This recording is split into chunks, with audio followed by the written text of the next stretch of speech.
how I stay disciplined during language acquisition in Japanese, and I hope that this video actually gives you some value because if I can get you to at least study 30 minutes more, 20 minutes more on your day, then that is what I want to achieve. So, why should you listen to me? Well, if you're going to listen to someone on how to stay disciplined, it's probably me because I am going through the initial phases of learning a language, and those are the most difficult. And if I am going through the most difficult phases and I haven't missed a day, or I have missed pretty much like 5 days, maybe through 6 months. So like if you're going to listen to someone, then it's probably me because yeah, I haven't missed so much days.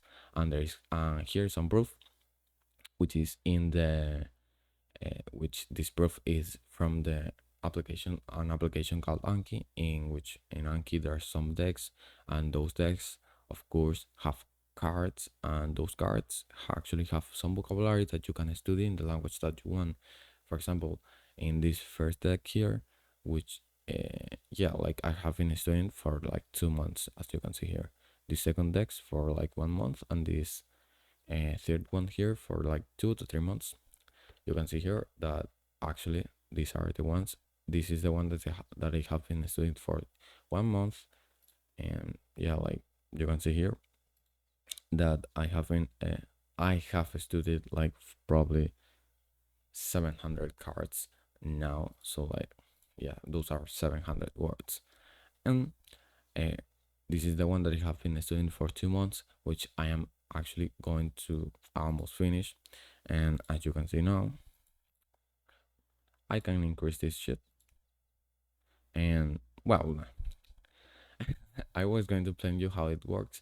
Like for example, let's just say that I want to study a card, and this card, for example, this is a reading practice. Well, umi desu ne. Eso es lo que dice aquí. That's what you can see here. Like umi desu ne. Umi desu ne means like, oh, that's the ocean, right? Like something like that. And that's it. Like that's what you can study in Anki. If of course, depending on the language that you want. Don't try too hard to always do the thing. I know it's really cool to see someone who does not miss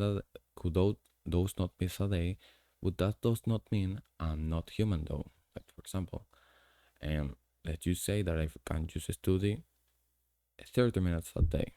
Well then, I'm just going to study 30 minutes a day. That is all I'm going to do.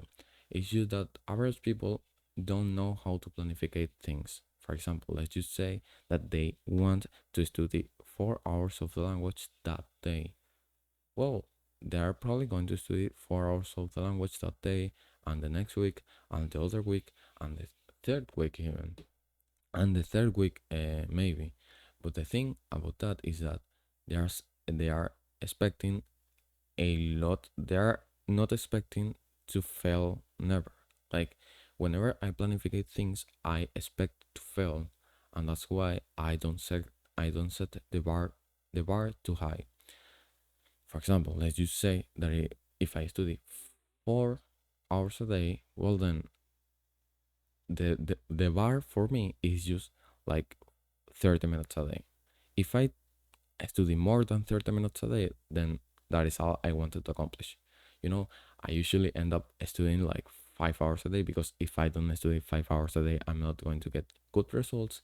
But if for some reason the I can't study 5 hours that day and I can just study 2 hours, then I will study 2 hours, and I will set that day as a day in which I studied Japanese, which gets me to my next point, which is I think that when it comes to procrastinating about something, it is just something that is related to your identity.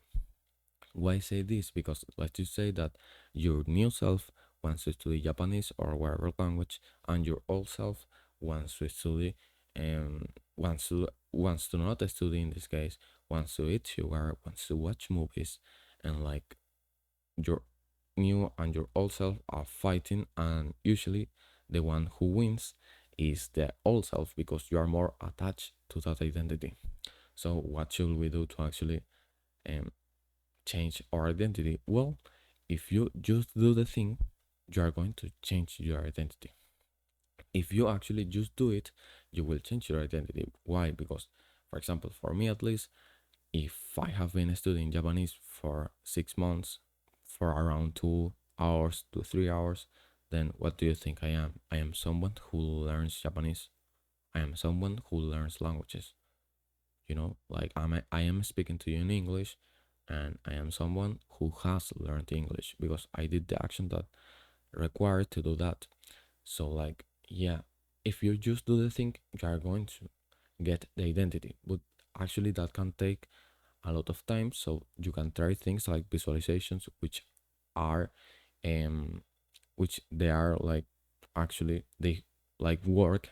They actually work, because there are a lot of studies that say that visualizations work. So like you can try them, but I think, at least for me, they haven't worked a lot. So what I do to change my identity quickly, well, then I just go through the actions that a person who has the identity that I want does.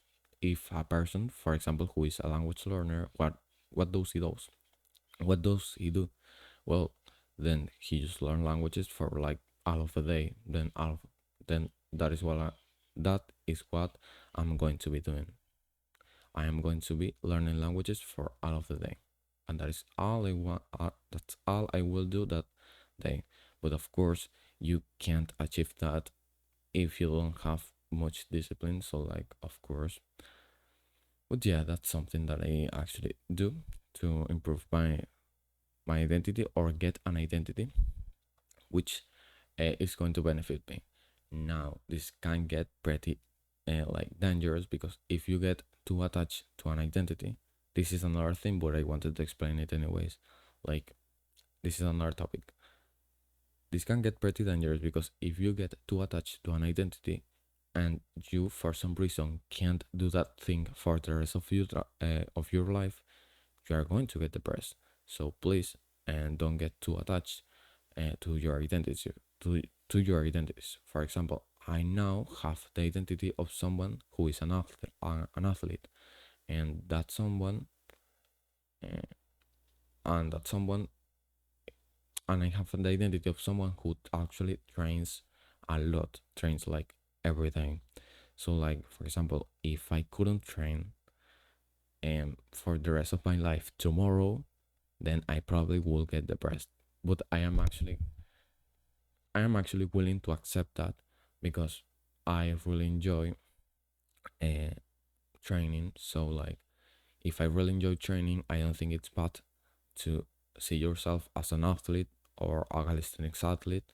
So, like, yeah, just take in mind that, don't I actually recommend you to not get too attached to your identities, because you are actually going to that actually can be pretty harmful for you if you lose the ability to do that thing, especially with things like sports.